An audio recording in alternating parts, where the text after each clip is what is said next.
A book too big for any man to write. They call it the Devil's Bible. A book so massive it said a single person could not have created it alone, at least not without help from something far darker. Bound in thick leather and written in an ink that has barely faded in 800 years, the Codex Gigas is the largest surviving medieval manuscript in the world, 3 feet tall, weighing nearly 170 pounds. But its size isn't what made it infamous. It's what lies inside. A complete Latin Bible. Ancient texts on medicine, exorcisms, and incantations. Lists of demons and forbidden knowledge. And in the very center, a single chilling image. A full-page portrait of the devil himself. A horned figure, half man, half beast, crouching in the shadows, smiling from across 8 centuries of history. For generations, people whispered that this book was not merely written, but bargained for, and that to complete it, a monk had to make a deal with hell itself. Our story begins in the early 13th century, inside the thick stone walls of the Benedictine monastery of Podlages, in what is now the Czech Republic. The monastery was small, remote, and nearly forgotten by the world.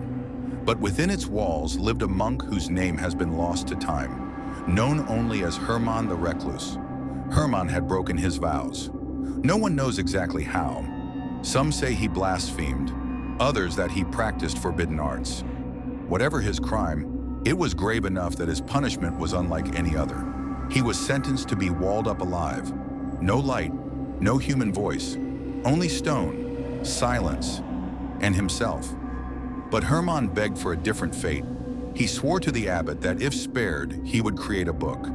A single volume that would contain all human knowledge. A book that would glorify the monastery forever. The abbot, perhaps thinking it impossible, agreed. And so Hermann was locked in a cell with parchment, ink, and years of solitude. He began to write. At first, the task was sacred. He copied the scriptures, line by line, adding texts of medicine, astronomy, and history. But as the pages piled high, he began to realize the truth. One man could not complete such a work in a lifetime. Hundreds of pages, each painstakingly hand-lettered. Every line, every illuminated capital drawn by candlelight. The human body can only endure so much, the mind even less. And it's here the legend turns. According to monastic records, Hermann reached the point of despair. Facing certain failure and punishment, he made a decision that would change history. He prayed, not to God, but to the fallen one, to the devil. And in exchange for his soul, the devil promised to help him finish the book in a single night. When the monks opened Hermann's cell the next morning, they expected to find a corpse. Instead, they found the Codex Gigas, complete, perfect, and unlike anything the world had ever seen. Over 300 vellum pages, each made from the skins of more than 160 animals. The handwriting, precise, flawless, with not a single correction. And in the middle, between the Old and New Testaments, a portrait, a figure nearly half a page tall, painted in red and green ink, its eyes empty white circles staring forward. Horns curl from its head, clawed hands reach outward, and its tongue, forked and long, licks the air. The inscription above the page is simple: the devil. Monks who viewed the image said it gave them nightmares. Others swore that, at night, the ink seemed to shimmer, as if the figure was breathing. It became known as the Codex Gigas, Latin for the giant book. But among the brothers of Podlages, it was called something else, the Book of Damnation. Soon after the book's creation, tragedy struck.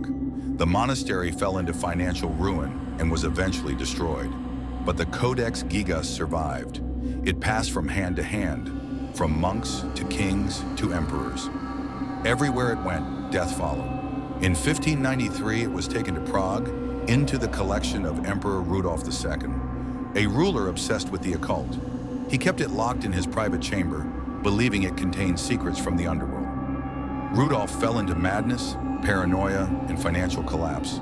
He died alone, surrounded by alchemists and astrologers. In 1648, Swedish troops looted Prague and took the book to Stockholm, where it still remains today, kept in the National Library of Sweden. During the fire of 1697, the entire royal castle burned to ash, but the Codex Gigas was pulled from the flames, miraculously intact. Some say it refused to burn. Others whisper it cannot burn. Librarians claim that when you touch its cover, the air feels colder, as though the temperature drops just around your hands. And if you stare too long at the devil's portrait, you may feel something looking back. For centuries, scholars dismissed the legend as superstition until modern science tried to explain it. In 2007, a team of paleographers and chemical analysts examined the Codex Gigas in detail. Their findings were unsettling. The entire text, both the Bible and hundreds of additional works, was written in a single, consistent handwriting style. That means one person, one hand, wrote all 620 pages. Even stranger, the ink composition remained consistent from beginning to end, meaning the author not only lived long enough to write it all, but somehow maintained the same pen pressure, same lettering, same spacing for decades.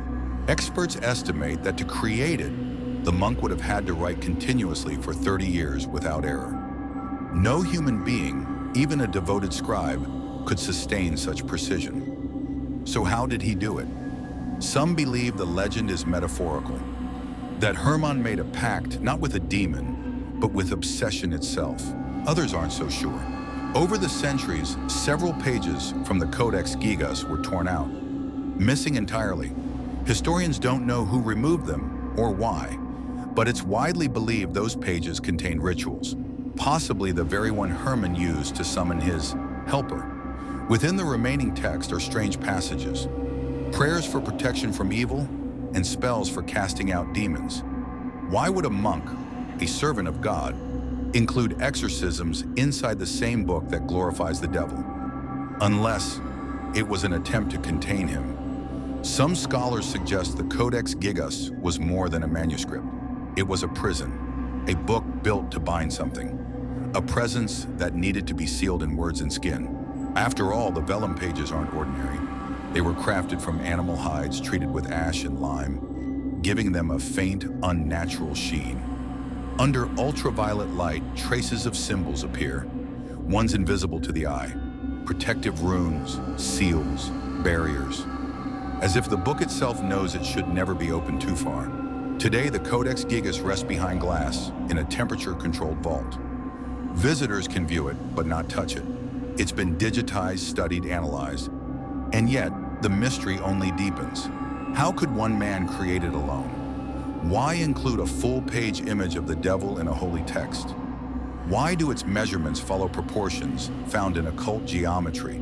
And most of all, why does the handwriting stay perfect, as though time itself had stopped during its creation? Some monks believe the devil did not simply help Hermann, he guided his hand. Others say the book wrote itself, and a few whisper that, on certain nights when the lights in the library go out and the moon rises over Stockholm, you can hear a faint scratching sound coming from the Codex Gigas vault, like a pen dragging across a parchment. Writing, still writing. Whether born from genius, madness, or a deal with the devil, the Codex Gigas stands as proof of one thing, that humanity's thirst for knowledge and our fear of the unknown have always walked hand in hand. A monument to obsession, a testament to the darkness behind creation, and maybe, just maybe, a reminder that some books should never have been written at all.